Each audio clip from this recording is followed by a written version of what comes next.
लड़का तो बस रास्ता पूछने गया था। उसे क्या पता था कि अमीर लड़की उसी वक्त जिद पकड़ लेगी कि उसे उसी से शादी करनी है। लड़की के माँ बाप ने जब उस लड़के को मूविंग यूनिफॉर्म में देखा तो सीधा कह दिया कि ये उनकी बेटी के लायक नहीं है और उन्होंने इस शादी का जोरदार विरोध किया। लेकिन लड़की ने तो ठान लिया था, चाहे माँ बाप कुछ भी कहें, वह उसी से शादी करेगी। उसने तुरंत लड़के का हाथ पकड़ा और दोनों जाकर शादी का सर्टिफिकेट ले आए। अब जब बात शादी तक पहुंच गई तो लड़की की माँ ने कहा कि अगर ये लड़का 1 महीने की परीक्षा पास कर ले तो हम इस रिश्ते को मंजूर कर लेंगे। लड़के ने बिना झिझके मान लिया। अगले 1 महीने तक लड़की की माँ ने जानबूझकर उसे बर्तन धोने, टेबल साफ करने, भारी सामान उठाने जैसे काम दिए, मगर लड़के ने कभी शिकायत नहीं की। उसने हर काम पूरी ईमानदारी और सफाई से किया। ये देखकर लड़की के माँ बाप को भी लगा कि ये लड़का वाकई अच्छा इंसान है और अब उन्होंने मन ही मन मान लिया था कि वह टेस्ट पास कर लेगा। एक दिन बारिश हो रही थी। लड़की ने देखा कि वह लड़का अब भी बाहर सामान उठा रहा है। उसका पूरा बदन भीग चुका था। वह तुरंत छाता लेकर भागी और उसे घर ले जाने की कोशिश की। साथ ही अपने माँ बाप पर नाराज होकर बोली कि वे हद से ज्यादा कर रहे हैं। तभी एक रोल्स रॉयस उनके सामने आकर रुकी। उसमें से निकला वही अमीर लड़का जो पहले उस लड़की को चाहता था। वह बर्दाश्त नहीं कर पा रहा था कि लड़की ने उसे छोड़कर एक गरीब लड़के को चुना। उसने सबके सामने उस पर ताने कसने शुरू कर दिए और बोला कि अगर मर्द है तो मेरी कार धोकर दिखा, फिर अपनी औकात याद रखना। उसने धमकी भी दी कि अगर उसने ऐसा नहीं किया तो उन्हें यहाँ रहने नहीं देगा। लड़का नहीं चाहता था कि उसके कारण लड़की का परिवार मुश्किल में पड़े,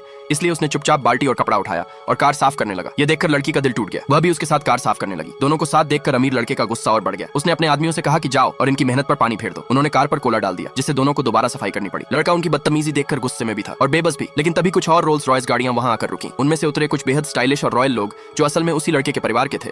उसकी बहन, उसके माता पिता और उसकी दादी सब वहीं खड़े थे। और तभी उस अमीर लड़के की जिंदगी का असली दुख तो अब शुरू होने वाला था। नेक्स्ट पार्ट के लिए सब्सक्राइब करें।